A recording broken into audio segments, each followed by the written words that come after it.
Welcome to the Catalyst Sale Podcast.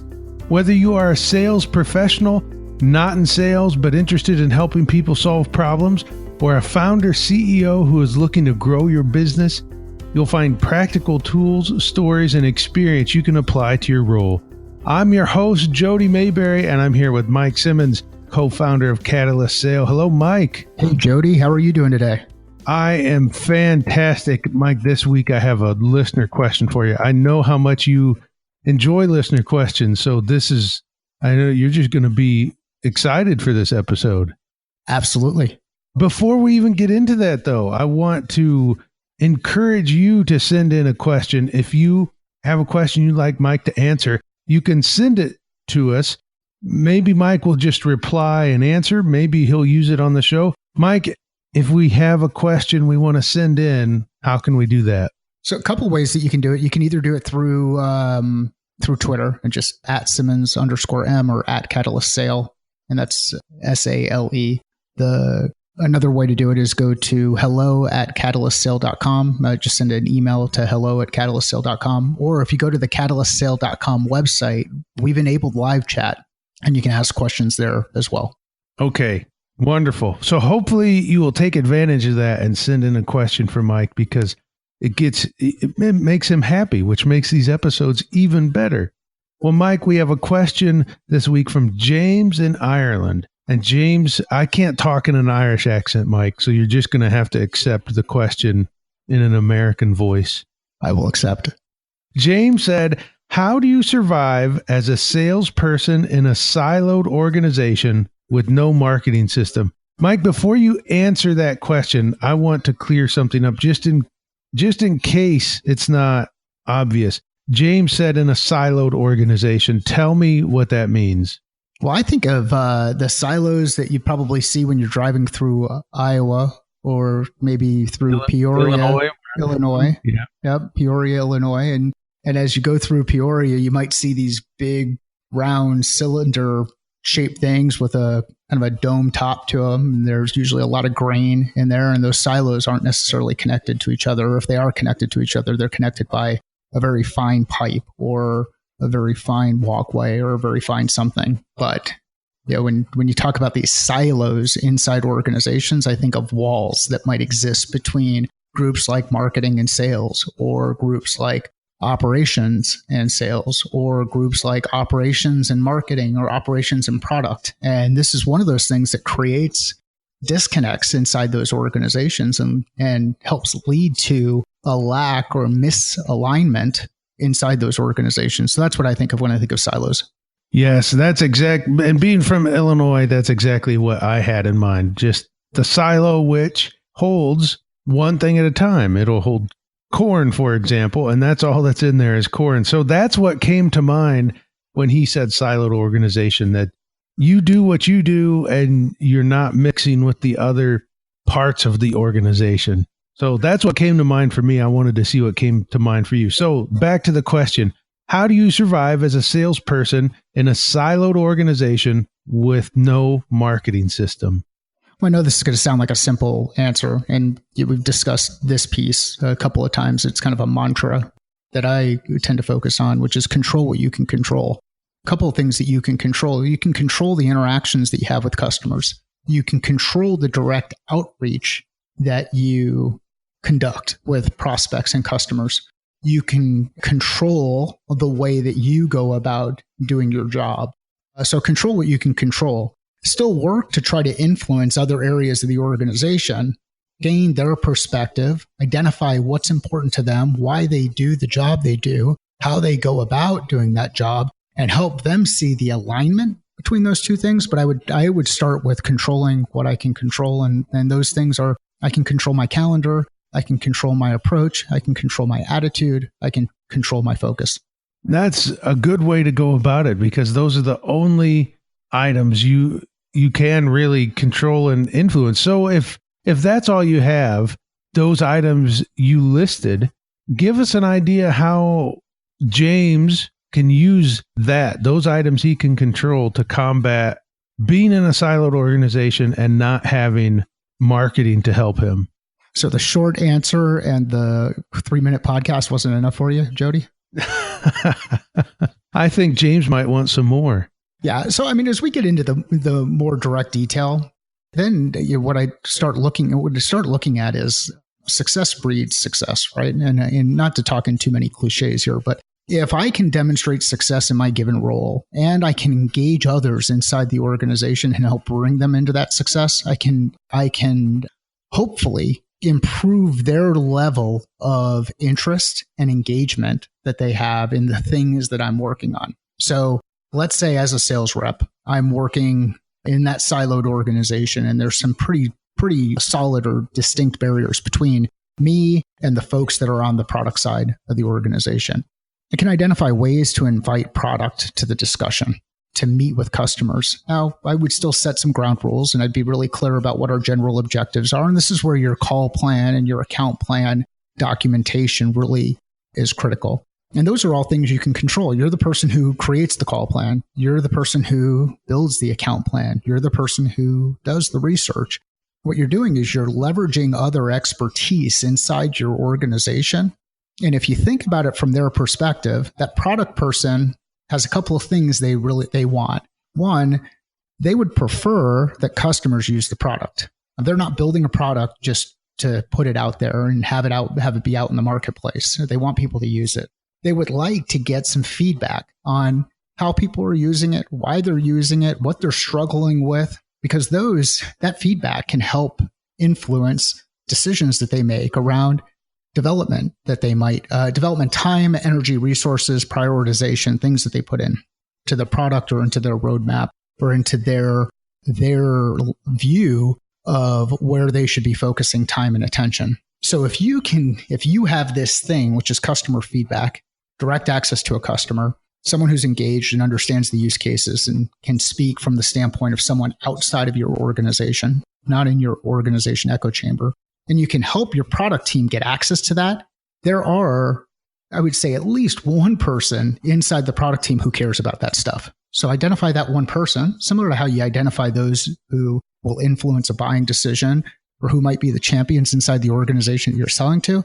Now we're talking about turning that lens around and selling inside your organization. And you do that by building the network, making those connections, not wasting their time, getting them engaged in the conversation, leveraging their expertise. And that can work across operations, that can work across marketing, that can work across product, like the example we just gave.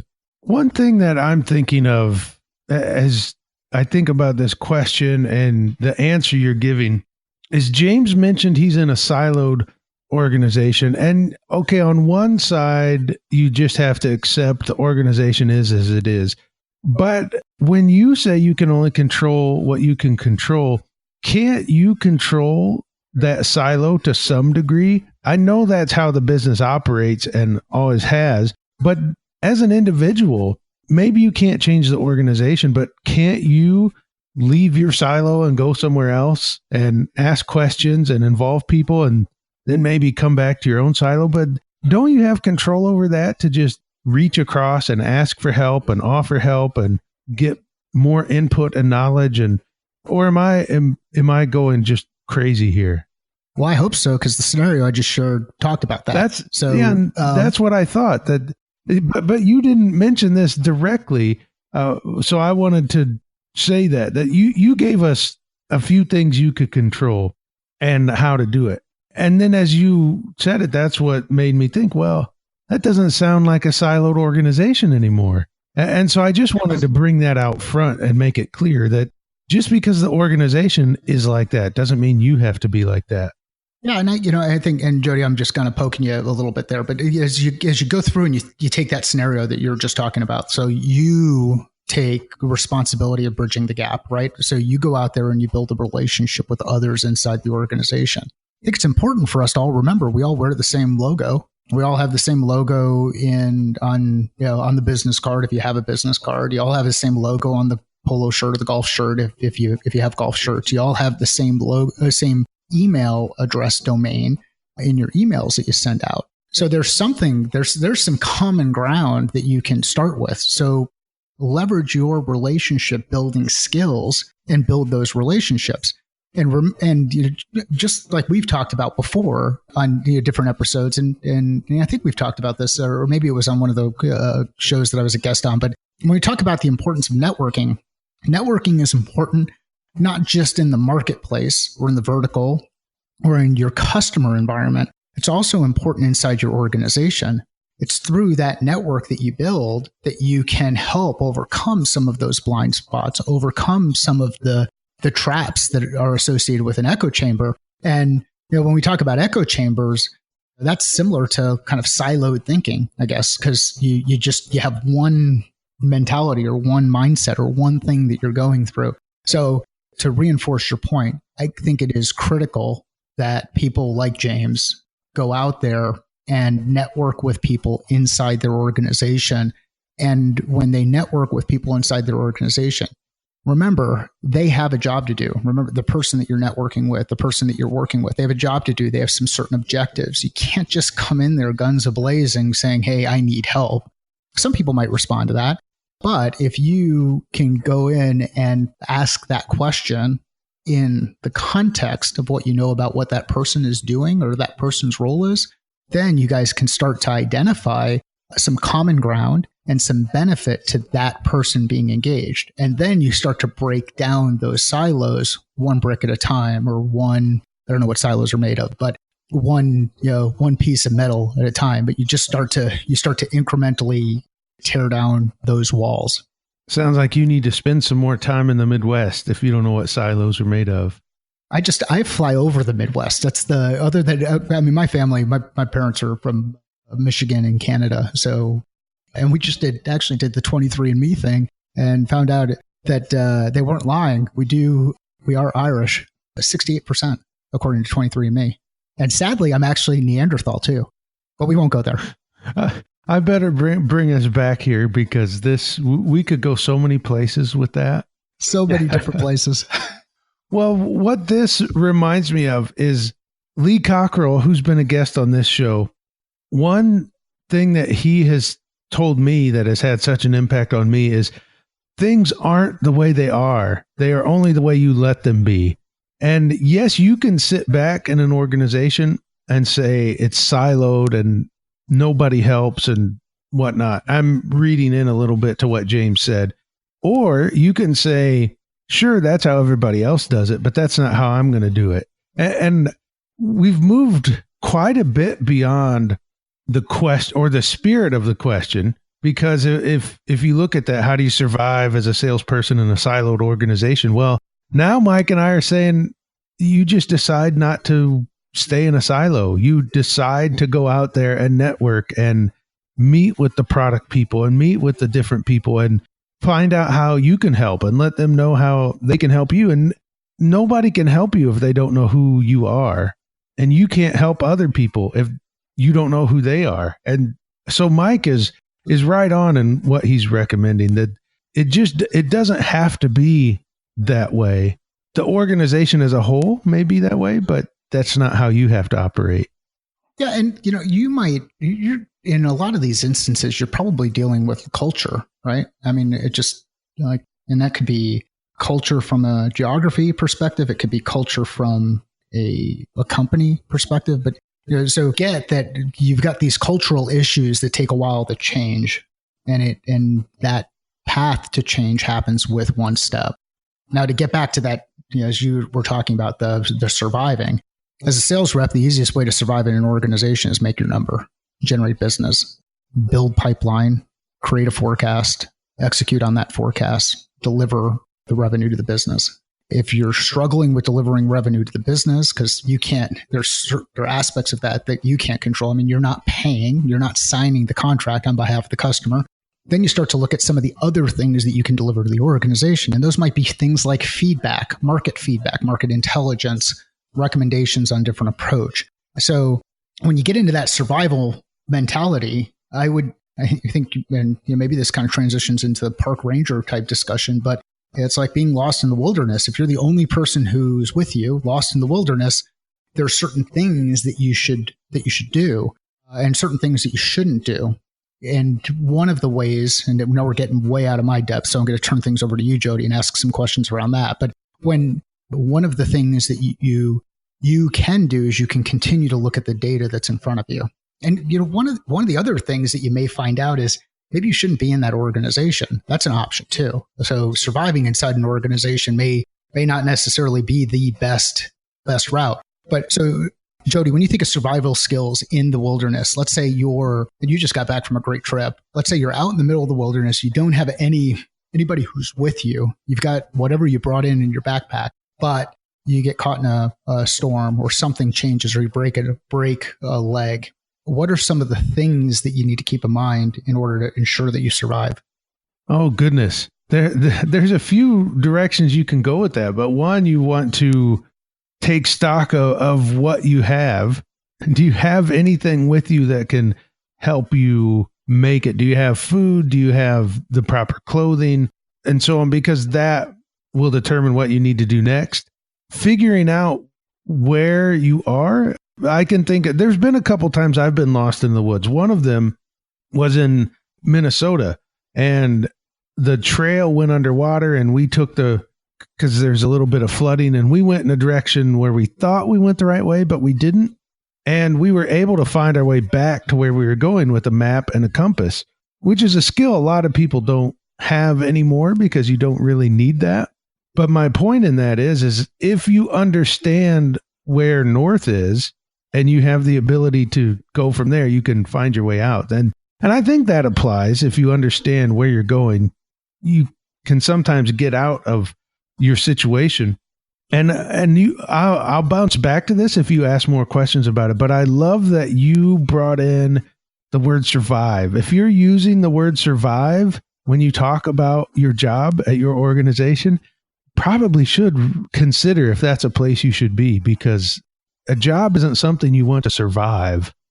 Yeah, maybe we should add that should be a list of add to that to the list of podcast topics. How to go through that evaluation phase to determine, am I staying too long? I mean, I know when I look back on my career, my two primary obstacles that have gotten in the way are or have led to poor decisions or have limited opportunity are ego and loyalty.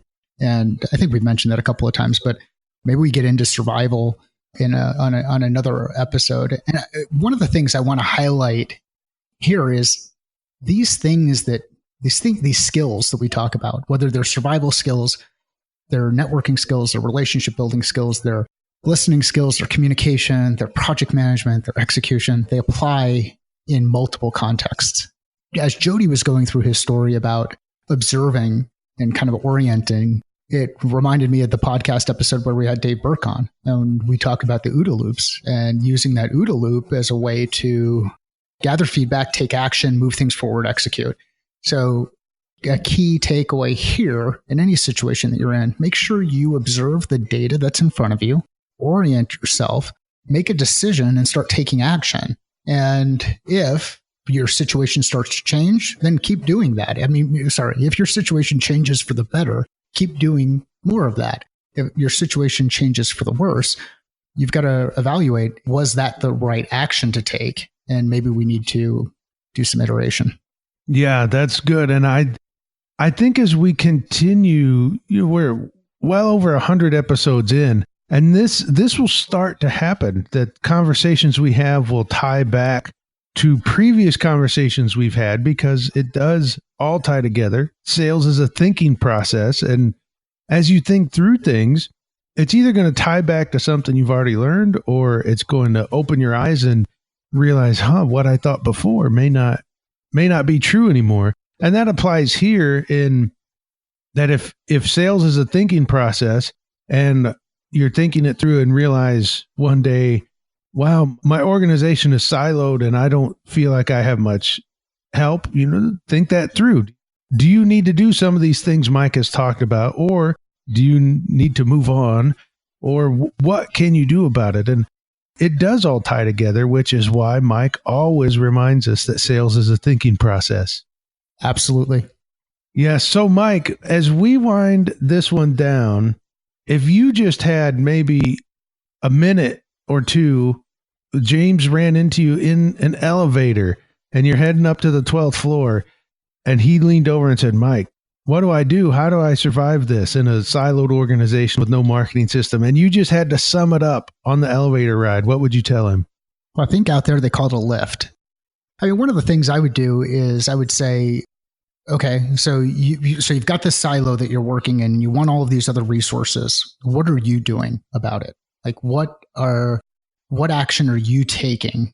What are you doing today, and how does that really impact you? What would you get out of the organization if those silos didn't exist? And what we're doing is we're trying to say, hey, what's the current state, what you're doing today, and what you would get? What's this desired state if those things didn't, if the silo didn't exist? And once we understand those two things, then we can identify some gaps that we can address directly, things that we can control. And then I'd start either asking some questions or focusing attention on some of those things that we can control. One of the things we control, like we said earlier, you can control the communication that you have with your customer. You will not be able to control the type of collateral that a marketing team gives you. You can provide some influence, but you can't control it.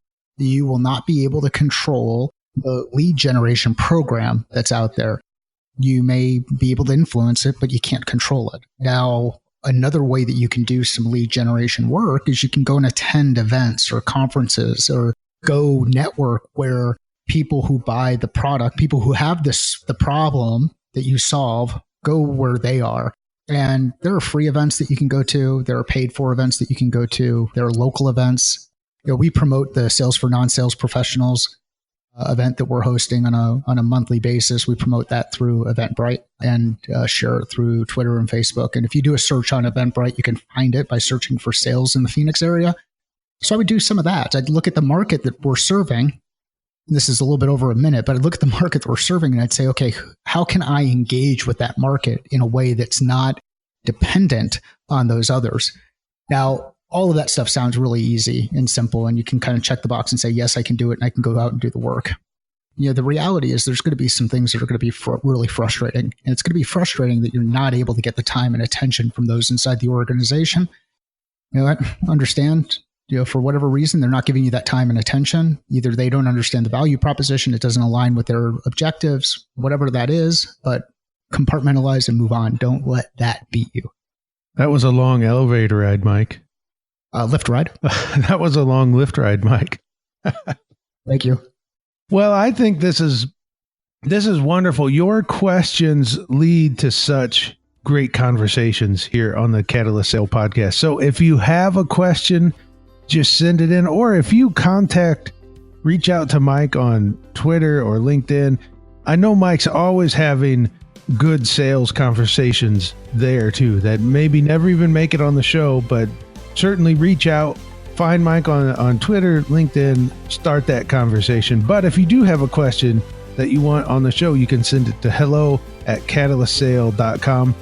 And if you enjoy this show, if you think these topics would be helpful to a friend or colleague of yours, go ahead and share it. Tell them you found this show and we're doing great work here. So thank you so much, Mike. Thank you, James in Ireland, for the question. And thank you for listening to the Catalyst Sale Podcast.